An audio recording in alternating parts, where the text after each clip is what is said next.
Ruiz Alsola, él es investigador principal del proyecto Interreg Mac Bioidi 2. ¿Qué tal? ¿Cómo estamos? Hola, ¿qué tal? Muy bien. Encantado de saludarte y de hablar de temas interesantes y de nuevas tecnologías asociadas a mejorar la vida del ser humano, porque de manera resumida, ¿cómo podríamos sintetizar en qué consiste este proyecto? Bueno, básicamente el objetivo de este proyecto es utilizar tecnologías que sean innovadoras para mejorar algunos aspectos de la medicina.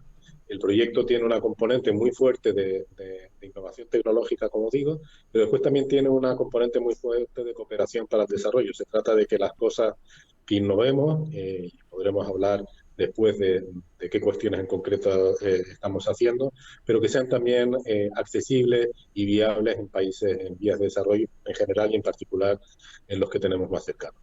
Claro, porque si no me equivoco, hemos visto cómo desde Canarias instruyen a profesionales africanos en técnicas de medicina moderna. Sí, es decir, estamos utilizando la tecnología para hacer ese entrenamiento y dentro del proyecto pues participan, por supuesto, muchísimos ingenieros, tecnólogos, científicos, pero también muchos médicos y el objetivo final es la sanidad, sea a través de innovar en los sistemas de información sanitaria, que son fundamentales para la gestión de los hospitales o de los sistemas de información sanitaria en general, como en aspectos concretos, como pueden ser, por ejemplo, la radiología, la obstetricia y ginecología, medicina pediátrica, cirugía, distintos campos en donde es muy importante que haya un entrenamiento y ese entrenamiento lo apoyamos siempre, lógicamente, de la mano de los médicos, que son los que saben, pero lo apoyamos mucho en la tecnología. Eso, pues bueno, pues permite que el día que un residente pues tiene que tratar a un paciente por primera vez, pues previamente que haya trabajado y haya ensayado en un entorno de simulación varias veces. Lo cual, bueno, pues es importante, exactamente igual que es importante que los pilotos pues se entrenen en sus simuladores de vuelo. El concepto es totalmente paralelo. Claro, y sobre todo porque estamos hablando, ¿no?, de vidas humanas que si se entrena, entiendo que el rango de error o posibles fallos o posibles derivaciones o sorpresas que se puede llevar esa persona que opera se limitan a la mínima expresión si se tiene todo contemplado, ¿no?, en esa simulación. Claro, es decir, se trata de entrenar en un entorno simulado, cuando menos las destrezas básicas. En muchos casos son habilidades técnicas, en otros casos, y por habilidades técnicas, es cómo se hace concretamente el procedimiento. A veces de lo que se trata es también de entrenar habilidades no técnicas que tienen que ver con aspectos pues, colaborativos en el entorno de trabajo, de cómo gestionar situaciones. Lo que nos permite la simulación es recrear entornos de tal manera que virtualmente, por ejemplo, podemos estar en un quirófano sin necesidad de tener el quirófano físicamente a nuestro alcance. Por supuesto, es fundamental y los entornos modernos de simulación combinan tanto lo que es la recreación virtual como también la recreación del espacio físico. Virtualmente podemos hacer muchas cosas, pero no podemos sustituir por completo la experiencia de estar en un sitio. Igualmente que tampoco podemos sustituir la experiencia que supone tener al instructor médico experto en una situación clínica real. Hmm. Esa situación la tienen que confrontar, evidentemente, y siempre habrá un primer día en que esa persona que está entrenándose pues, en su residencia pues, para ser un médico especialista, por ejemplo, pues que tiene que tratar a un paciente.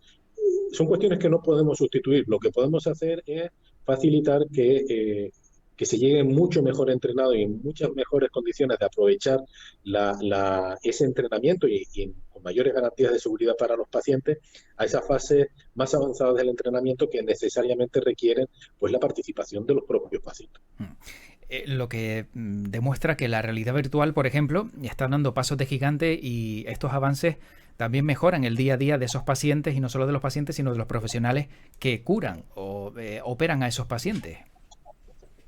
Sí, la realidad virtual básicamente nos permite recrear escenarios virtuales y permite hacerlo con una fidelidad suficiente según sea la aplicación, para muchas finalidades. Como decía antes, no puede sustituir absolutamente un entorno de entrenamiento presencial, pero sí puede sustituir algunas fases del entrenamiento. Por ejemplo, en lo que se trata de adquirir ciertas destrezas básicas, de conocer el problema en una situación clínica, pues tener bien interiorizada la anatomía, toda su estructura tridimensional, cómo planificar un procedimiento, una intervención, cómo probarlo y hacerlo en ese espacio virtual antes de poderlo hacer sobre un animal, una fase de entrenamiento, o, por supuesto, el día que tiene que haber un primer día para todo y también que haya un primer día para tratar o hacer intervención con un paciente, ¿no?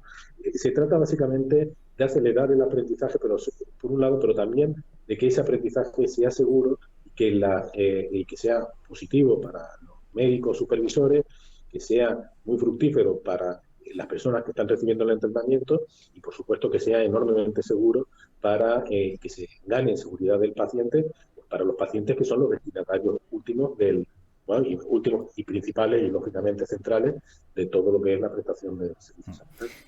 No sé si se ha llegado al punto ya de implementar nuevas técnicas también como los guantes hápticos, esos guantes que te permiten tener sensibilidad en entornos virtuales, porque claro, a la hora de operar, si se opera con mando, supongo que a la hora de tocar algo se está un poco en el aire, ¿no? Entiendo que es una guía, porque lo que es al 100% la experiencia siempre va a resultar mucho más difícil, ¿no? Encontrar una simulación que sea completamente perfecta, ¿no? Entiendo que también hay una serie de parámetros que todavía cuesta llegar a ellos. Sí, simular con realismo la realidad mecánica, es decir, la textura, el tacto, la flexibilidad, dureza y demás, en un entorno virtual es enormemente complicado. La biomecánica del organismo es muy complicada. Entonces aquí, básicamente, en entornos simulados se actúa de dos maneras. Por un lado, se utilizan efectivamente dispositivos ápticos. Nosotros recientemente hemos desarrollado en la universidad un sistema para ensayar lo que son inserciones de agujas en el canal espinal, por ejemplo, para poner anestesia epidural es necesario. Entonces, en ese caso, el dispositivo áptico simula la resistencia que ofrecen las membranas que se va encontrando el médico al ir introduciendo esa aguja. Es decir, no es solamente una recreación virtual de la escena, sino de las resistencias y de lo que se va a encontrar según va pinchando, ¿no? Que según se van atravesando membranas, hay pequeños saltos que le indican por dónde va. Es un ejemplo. Indudablemente podemos llevarlo a prácticamente cualquier situación en la que haya que tocar algo que tenga una realidad mecánica, que tenga una realidad física, porque ofrecerá una resistencia, una textura, como digo. Entonces, eso es el mecanismo totalmente simulado y virtualmente con dispositivos ápticos. Hay otra línea de trabajo que también hacemos y a la que le dedicamos mucho esfuerzo, que es la construcción de modelos físicos. Nosotros los llamamos fantomas, a veces se llaman también maniquíes, pero nosotros nos quedamos con el nombre de fantomas porque pueden ser muy sencillos y lo que hacemos es que esos fantomas, por ejemplo, los construimos de gelatina y de distintos materiales que simulan muy bien, por ejemplo, cómo se tomaría una ecografía sobre ellos y al mismo tiempo cómo es la anatomía. Por ejemplo, imaginemos que queremos hacer una biopsia para llegar a un tumor y podemos simular simultáneamente la inserción de la aguja con unas resistencias mecánicas parecidas a las que se va a encontrar en la realidad y el seguimiento ecográfico para poder guiar esa inserción. Eso lo hacemos con mucha frecuencia y además es importante, creo, porque es muy difícil conseguir una fidelidad elevada de manera estrictamente virtual, estrictamente informática, y esto nos permite ensayar con distintos materiales que se comportan de forma parecida a lo que podemos esperar, al menos en ciertas fases del entrenamiento, y bueno, es un modelo, como digo, como digo, físico. Hay algunos modelos de estos comerciales, por ejemplo, para ensayar, bueno, son muy importantes en el tratamiento, pero también suelen ser bastante costosos. Y pensando en los Mm. países en vías de desarrollo, una de las cosas que estamos intentando hacer es utilizar técnicas de fabricación prácticamente caseras, de tal manera que los estudiantes, los residentes puedan fabricarse sus propios fantomas, esos modelos físicos para poder ensayar ciertos procedimientos, al menos lo que son las técnicas más básicas, lo que son ensayar destrezas elementales, pero que hay que hacerlas en cualquier caso. Yo me he quedado, la verdad que bastante alucinando con esa posibilidad de insertar una aguja e ir notando las membranas. Claro, todo eso me parece un adelanto brutal, ¿no? Porque, como bien decíamos, es algo muy, muy, muy delicado que si ya se experimenta y ya se tiene esa percepción y esa sensación, quien va entrenando o va simulando o a través del simulador esa experiencia, una vez que se encuentre con ella, las sorpresas son menores.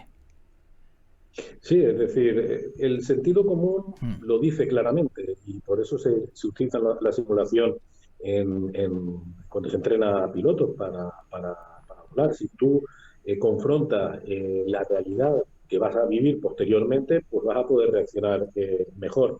En medicina es cierto que nos falta tener mayor evidencia científica en cada uno de los procedimientos de cuál es la mejora o de cuál es la ayuda que realmente se está proporcionando y la mejor manera, digamos, de canalizarla. Es un tema, es un ámbito emergente de investigación y de aplicación práctica.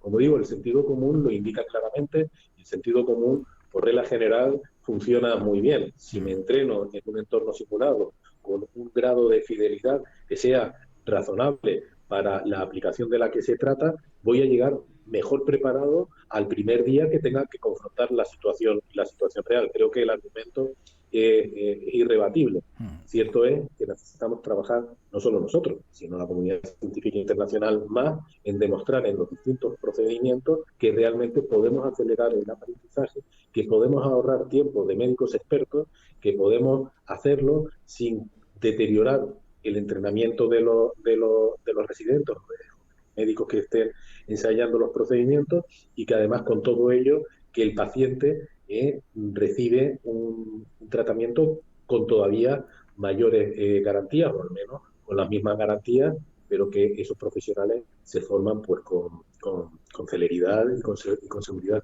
Y quisiera añadir una cuestión porque el asunto en los países en vía de desarrollo Mm. tiene su propia casuística. Nosotros aquí tenemos muchos sanitarios.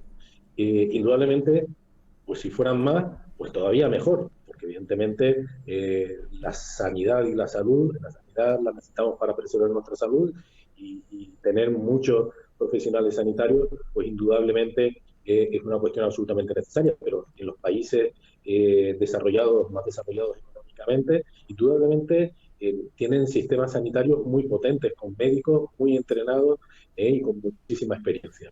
La situación es totalmente diferente en países en vías de desarrollo. En vías de Claro. desarrollo, la tasa de sanitarios, de médicos, no hablemos de especialistas, eh, eh, eh, por cada 1.000 o cada 10.000 habitantes es enormemente baja, muy, muy, muy, muy inferior a lo que nos podamos encontrar aquí. Con lo cual, utilizar procedimientos que ahorren tiempo de esos especialistas y que aceleren el entrenamiento de los que se están formando es clave para poder hacer llegar la medicina con profesionales bien formados a una población que además crece muy rápidamente, más rápidamente probablemente de lo que podría crecer la población de médicos en esos países eh, eh, con las pautas habituales o estrictamente habituales de formación. Por lo tanto, es importante la simulación en todos sitios, pero yo diría que en los países en vías de desarrollo la necesidad es doble, Mm. porque necesitan optimizar el tiempo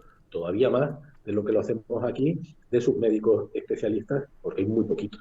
Claro, hay un dato que tengo por aquí que me parece bastante relevante. La agenda de los países africanos planea disminuir la mortalidad materna en un 80% de 500 a 70 madres por cada 100.000 recién nacidos como objetivo en la década 2020-2030. Claro, con estas iniciativas se puede ayudar, ¿no?, a reducir esa mortalidad y a que esos partos pues sean más sencillos y esos profesionales no se encuentren con tantos obstáculos. Sí, de hecho la obstetricia es una de las temáticas principales de aplicación Ujú. de nuestro proyecto. Tenemos colaboradores, de hecho en todo el mundo. Tenemos colaboradores, por supuesto, en Canarias y en España, en Europa, en los Estados Unidos, en Canadá, además, lógicamente, de todas las instituciones africanas con las que colaboramos. En este ámbito de la obstetricia en concreto tenemos una colaboración muy interesante con el Hospital Gregorio Marañón de Madrid, con el doctor Juan de León, que es el jefe de obstetricia en el hospital, que utiliza la simulación para el entrenamiento de los médicos, de los residentes, de los sanitarios, de las matronas, y realmente, bueno, pues es absolutamente claro una vez que lo hemos visto además con nuestros ojos, que estamos colaborando y por su propio testimonio, ¿no? Que ellos Ujú. están en el día a día, en la práctica clínica, de qué manera la simulación es importante y además de cómo los propios especialistas médicos cuando tienen, digamos, acceso a las capacidades tecnológicas, demandan más simulación. Ahí en esa colaboración, además del Hospital Gregorio Marañón, está también la Universidad Carlos III de Madrid, y realmente, pues bueno, pues son cuestiones muy interesantes. En el campo de la obstetricia en particular, porque como decías anteriormente, nos encontramos con una situación de una elevada mortalidad y morbilidad en las mujeres y también en los bebés, Ujú. en los partos o por falta de seguimiento del parto, por una mala praxis en el momento del parto o en los momentos posteriores y evidentemente en una población tan sumamente joven como la que tienen los países en vías de desarrollo, pues esto, si no se atiende adecuadamente, se convierte en cifras dantescas de mortalidad, pero también que es fatal, pero también de morbilidad, es decir, que puede haber una persona que por esa mala praxis en el momento del nacimiento pues quede con una secuela para el resto de su vida o para madres jóvenes que son el sostén no solamente de ese niño que va a nacer, sino también de otros varios niños que tiene y que si fallece o resulta con una secuela grave por motivo del embarazo o del parto, hay un daño muy grande que alcanza mucho más allá de la propia madre, que ya es una tragedia civil. Y aquellos que han formado parte de estos talleres de simulación materno-fetal, ¿cuál era la reacción al ver que estaban en un entorno inmersivo, que podían operar o ver las cosas de una manera diferente? ¿Qué contaron cuando hicieron esta experiencia? Bueno, tenemos, por ejemplo, con el doctor Juan de León de Gregorio Marañón, que comentábamos, hemos hecho un sistema de simulación, ahí también, por supuesto, con la Universidad Carlos III de Madrid, también ha sido clave para ese proyecto. Es un sistema de entrenamiento del parto con forceps, por ejemplo, Ujú. en el que se utilizan una recreación, se virtualizan los maniquíes, las herramientas, el forceps. Está todo absolutamente virtualizado ahí. Se utiliza simultáneamente el maniquí, doble maniquí, porque está el bebé y está el maniquí de la madre, y todo está controlado, todo está virtualizado, los movimientos se van registrando en el ordenador y tienes toda una recreación virtual de tal manera que puedes ver cómo lo has hecho. También con este equipo hay una aplicación fantástica en realidad virtual para lo que es el parto natural. Y ahí se puede ver, en ese caso es totalmente inmersivo, es con las gafas. Ujú. Y hemos hecho últimamente con ellos unos pilotos de entrenamiento con ginecólogos y ginecólogas y matronas, principalmente de Mauritania, también han venido algunas de Senegal y de Cabo Verde, y realmente creo que ha quedado todo el mundo fascinado desde el punto del efecto que tenía la tecnología. Al principio, pues claro, te dicen que te tienes que poner las gafas para ensayar ese procedimiento, ese parto, pero el doctor Juan de León y todo su equipo que estaban allí instruyendo a todas estas personas, pues lo que nos han dicho en las encuestas que hemos hecho Ujú. es que el aprendizaje ha sido fantástico, es decir, fantástico, realista y han podido aprender mucho.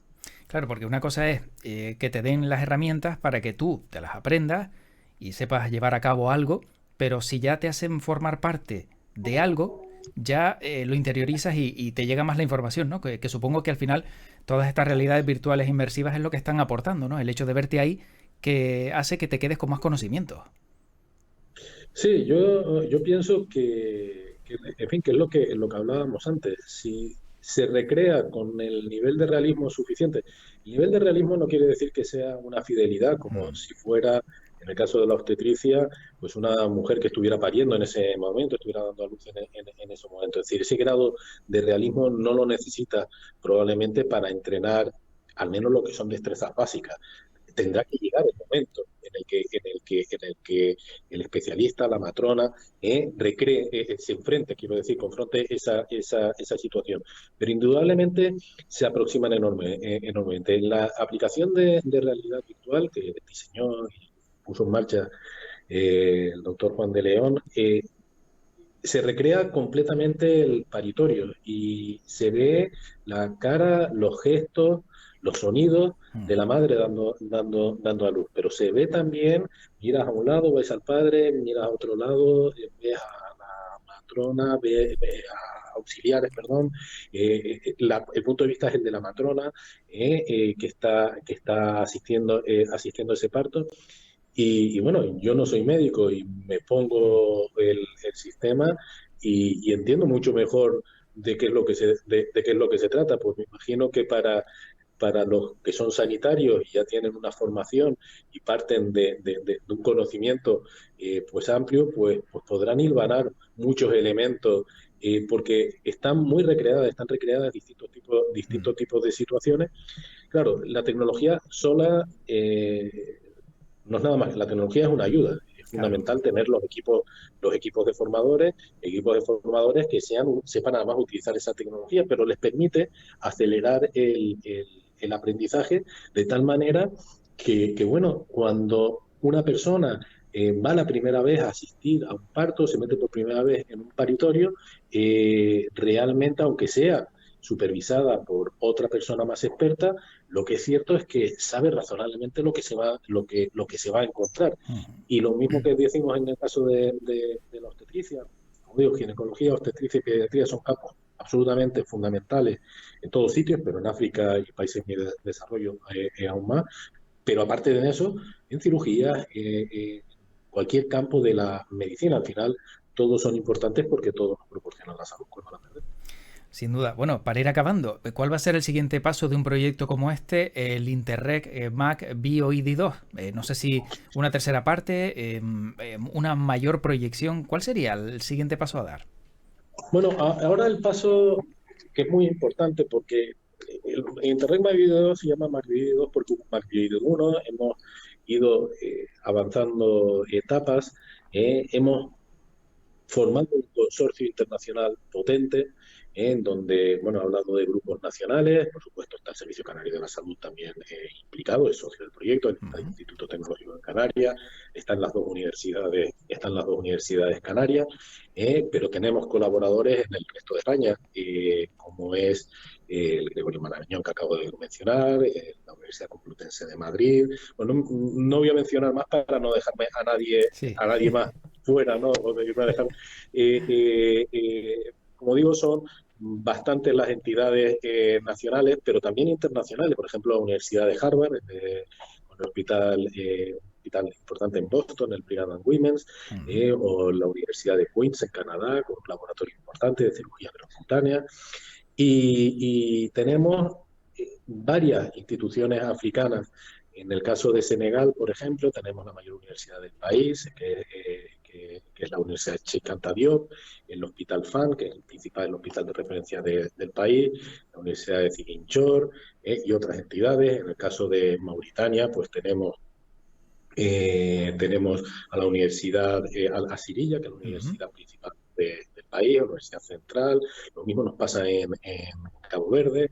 En Mauritania también tenemos Rosso, que es una ciudad que está al sur del país, al borde del río Senegal, y tenemos colaboradores en otros sitios, en Marruecos y en otros sitios. De hecho, estamos intentando potenciar Canarias como un hub, como un nodo de confluencia en todo lo que se refiere a la innovación tecnológica en este ámbito.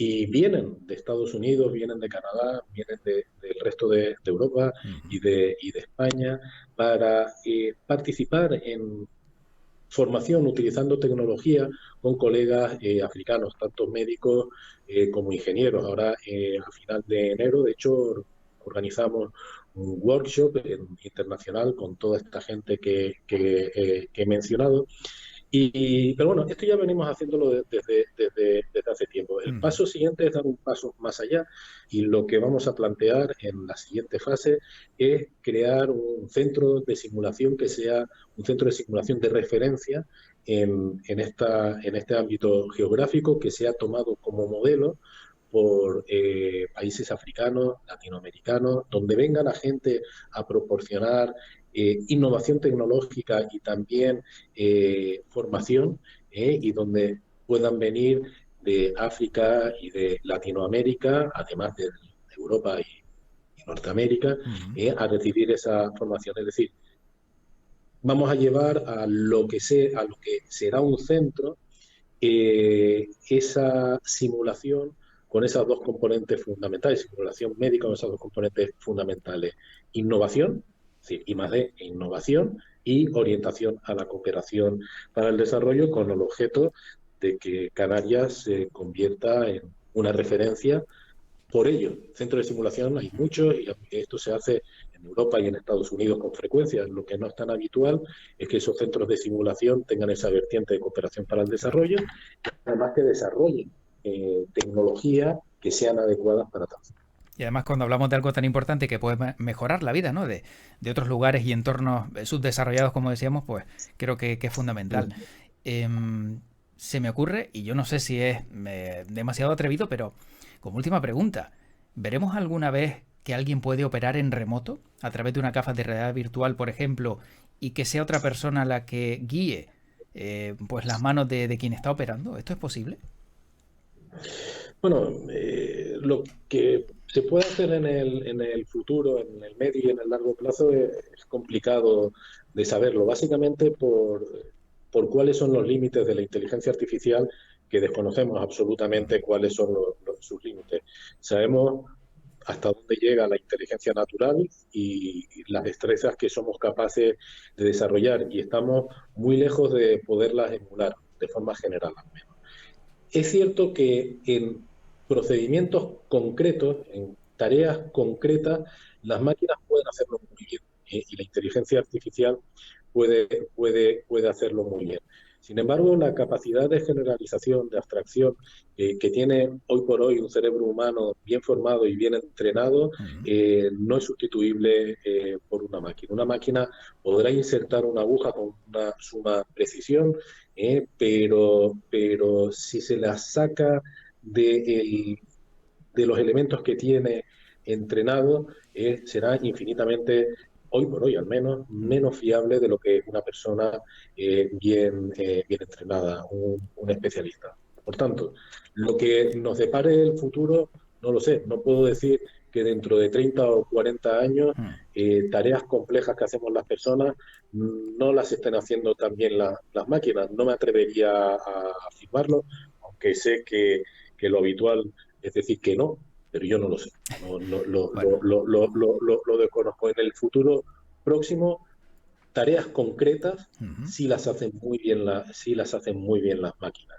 Y particularmente, por ejemplo, tareas visuales o tareas que requieran un procedimiento mecánico muy bien definido, las hacen muy bien las máquinas, igual que esas tareas visuales. Problemas que tengan una mayor complejidad, que requieren integrar información muy variada, que no tenemos muy bien, eh, nosotros decimos parametrizada, es decir, Sí. que no sabemos muy bien cómo describirla, que no podemos implementar en un algoritmo fácilmente, eso hoy por hoy las máquinas lo hacen peor que los hombres, aun cuando las máquinas con la inteligencia artificial y particularmente con las redes neuronales profundas están dando saltos verdaderamente impresionantes. Bueno, de momento nos quedamos tranquilos, ¿no? Porque sigue prevaleciendo el factor humano, que creo que, que ahí, que Sí, no nos en lo desplacen. bueno, en lo bueno y en lo malo, Sí, es decir, también nos cansamos, las sí. máquinas tienen la ventaja de que no se cansan. Mm. Entonces, bueno, yo creo que cada cual tiene que ocupar su rol. Las máquinas están para ayudarnos, no para sustituir. Pues mi más sincera enhorabuena a todo el equipo y a Juan Ruiz Alsola, investigador principal del proyecto Interreg Mac BioID 2, como catedrático también de tecnologías de la imagen en el área de teoría de la señal y las comunicaciones, que no lo había dicho, de la Universidad de Las Palmas de Gran Canaria y además investigador afiliado al Instituto de Astrofísica de Canarias. Vamos, con este currículum es normal también que todo lo que hayamos hablado pues tenga sentido y veamos que los avances son cada día mayores. Bueno, muchas gracias. Y hasta una próxima ocasión. Estaremos muy atentos a la tercera edición de este proyecto porque seguro que será igual o más interesante todavía. Muchas Sí, gracias nosotros estaremos encantados de compartirlo. pues gracias por este ratito y hasta la próxima. Chao. Muchas gracias. Hasta la Chao. próxima.